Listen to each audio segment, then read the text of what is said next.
भी दुकानदार है सब मिलकर विधायक के घर जाके धरना दे कि आपके प्रखंड अध्यक्ष के द्वारा जो इस प्रकार का आवेदन दिया गया, जो हम लोगों के रोजी रोटी पे लात मारा गया, इसका जवाब इसका मंडल अध्यक्ष को भी अभी यहाँ पब्लिक के सामने आके देना होगा।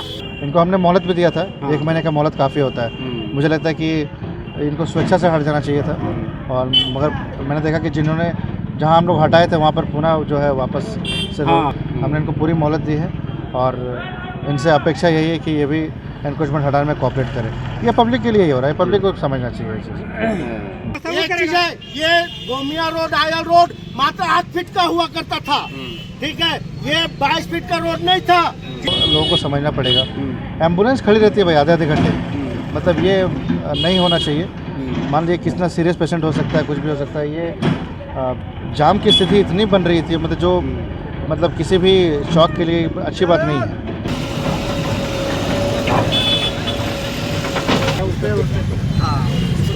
हाँ, ये जो कॉर्नर है उसमें हम नहीं कहेंगे, इसलिए कॉर्नर वाले लोग आज जो अतिक्रमण हटाया जा रहा है, जैसे कि लोगों का मांग और समझ लिए समय का भी मांग है, तो बहुत सारे लोग आज जैसे बोल रहे थे कि नहीं कि बरसों से बसे हुए हैं, तो इस तरह का मामला जो है तो कैसे देख रहे हैं सर और कैसे फेस कर रहे हैं? देखिए, एक चीज़ समझना पड़ेगा कि जो मुख्य कारण है, तो principal mandate why we are removing the encroachment, अच्छा है ना, ये इस चीज़ को, इसके पीछे का जो रीज़न है वो लोगों को समझना पड़ेगा। एम्बुलेंस खड़ी रहती है भाई आधे घंटे, मतलब ये नहीं होना चाहिए।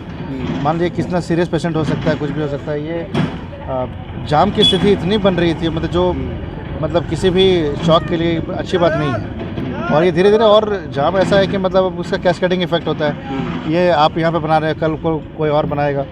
तो इसके पीछे का जो रीज़न है भैया, हम लोग जाम से मुक्ति दिलाना चाहते हैं, आप इस चीज़ को समझिए। और ठीक है, हम लोग को जहाँ तक प्रतिनिधियों की बात है कि गरीबों को, तो बात है कि भाई रोड पे आप नहीं बना सकते ना, आप वैकल्पिक व्यवस्था देखिए अपना। रोड पे आपको कैसे बनाने दे सकते हैं हम? आपकी वजह से अगर जाम लग रहा है तो आपको तो खुद ही हट जाना चाहिए। तो यहाँ पे प्रिंसिपल मैंडेट जो है वो हटाने का हम लोग को एनक्रोचमेंट वो यही है कि जाम से निजात दिलाया जाए। और जो एम्बुलेंस घंटों घंटों यहाँ पे खड़ी रहती है, तब ये किसी भी हालत में मतलब ये टॉलरेबल नहीं है, और हम लोग ऐसा चीज़ को टॉलरेट नहीं करेंगे। हटाएंगे हम लोग एनक्रोचमेंट और सख्ती से हटाएंगे। और ये इनको हमने मोहलत भी दिया था, 1 महीने का मोहलत काफ़ी होता है। मुझे लगता है कि इनको स्वेच्छा से हट जाना चाहिए था, और मगर मैंने देखा कि जिन्होंने जहां हम लोग हटाए थे वहां पर पुनः जो है वापस से लोगों ने लगा दिया। तो इसीलिए मतलब अब इनके पास कोई देने को रीज़न नहीं है कि हमने इनको मोहलत नहीं दिया। हमने इनको पूरी मोहलत दी है, और इनसे अपेक्षा यही है कि ये भी एनक्रोचमेंट हटाने में कोऑपरेट करें। ये पब्लिक के लिए ही हो रहा है, पब्लिक को समझना चाहिए ये चीज़। देखिए, तो ये अंचलाधिकारी नित्यानंद दास जी थे। इनका ये कहना है कि भाई ये मैं अपने लिए नहीं कर रहा हूँ, यहाँ के लोगों के लिए कर रहा हूँ, क्योंकि ये जो अस्पताल चौक जो कहा जाता है, और सही में यहाँ पर सरकारी अस्पताल है, ब्लॉक है, लोग दूर दूर से आते हैं, क्योंकि विष्णुगढ़ छोटा मोटा प्रखंड नहीं है, बहुत बड़ा 24 पंचायत का एक प्रखंड है। इसकी सीमा समझ लिए कि कुछ सीमावर्ती गांव जो हैं 25 से 30 किलोमीटर तक के लेंथ एरिया पड़ता है। उतने दूर से जब कोई मरीज़ लेकर के आता है, कोई एम्बुलेंस कोई गाड़ी में, और घंटों यहाँ पर हॉस्पिटल चौक में ही आकर के उसको घंटों रुक जाना पड़ता है, जैसा सीओ साहब ने बताया, तो ये भाई कैसे सही रहेगा। इसलिए ट्रैफिक सुचारू रूप से चले, इसलिए प्रशासन की ये पहल है, ताकि लोगों को, कोई किसी मरीजों को, पेशेंटों को परेशानी का सामना ना करना पड़े। वो सीधा, अगर वो इलाज कराने आ रहे हैं तो सीधा वो अपने अस्पताल पहुंच सके, घंटों उनको सड़क जाम के अथी में फंसना ना पड़े। इसलिए ये सब किया जा रहा है। और 1 महीने का मोहलत उन्होंने दिया था, बताया कि 1 महीने पहले जो कार्रवाई हुई थी तो उन्होंने मोहलत मांगी थी कि 8 दिन का मोहलत दीजिए, हम लोग स्वयं अपना जो स्ट्रक्चर है वो हटा लेंगे। लेकिन 1 महीने से ऊपर हो जाने के बावजूद फिर से वो लोग जहाँ पर जो हटाया गया था वो फिर वहाँ बसाया गया था। तो इसलिए बोले कि ये समय की मांग है, और लोगों के परेशानियों को देखते हुए इस कार्रवाई को की जा रही है। मामला कुछ नहीं है, मामला यहाँ जो तूल पकड़ने का रीजन है, जो अजय मंडल के द्वारा आवेदन का जो मामला सीओ साहब के द्वारा आ रहा है कि उनके द्वारा आवेदन दे के और अतिक्रमण को करवाने का आवेदन दिया गया। मैं अजय मंडल को भी बोलता हूँ कि क्या सच्चाई है, वो आवे कि उनके द्वारा आवेदन दिया गया है अतिक्रमण के लिए कि नहीं दिया गया। यहाँ 100 परिवार का बात है, यहाँ 100 परिवार के लोग कहाँ पे खाएंगे, कहाँ पे पिएंगे, उन लोगों का रोजी का कौन जिम्मा लेगा? या यहाँ के स्थानीय सांसद या स्थानीय विधायक यहाँ का जिम्मा लेगा?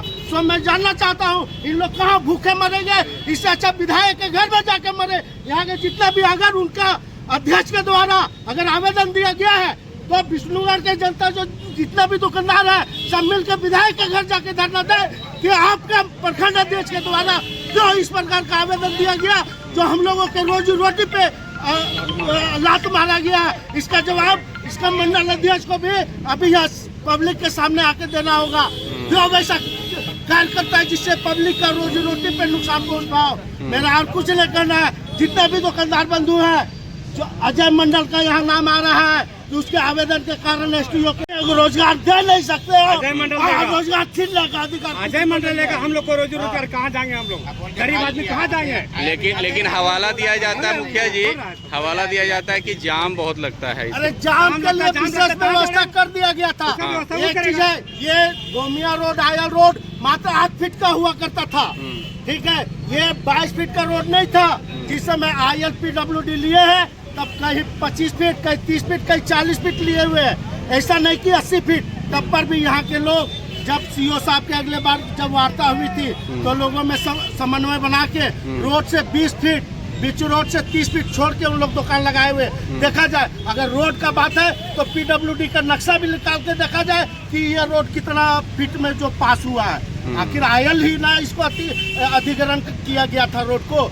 आयल के नहीं तो ये बाईपास रोड है। मेन रोड तो हम लोग का वो है दुमोहाना से लेकर करोल मोड़ होते हुए वो मेन रोड है। ये तो बाईपास रोड है। ये आयल अपने द्वारा खुद बनाया गया था जिस समय आयल फैक्ट्री का निर्माण हुआ था। वो भी देखने का विषय है कि रोड की चौड़ाई कितनी है। अंचलाधिकारी से हम भी मांग करेंगे कि रोड की चौड़ाई देख लिया जाए।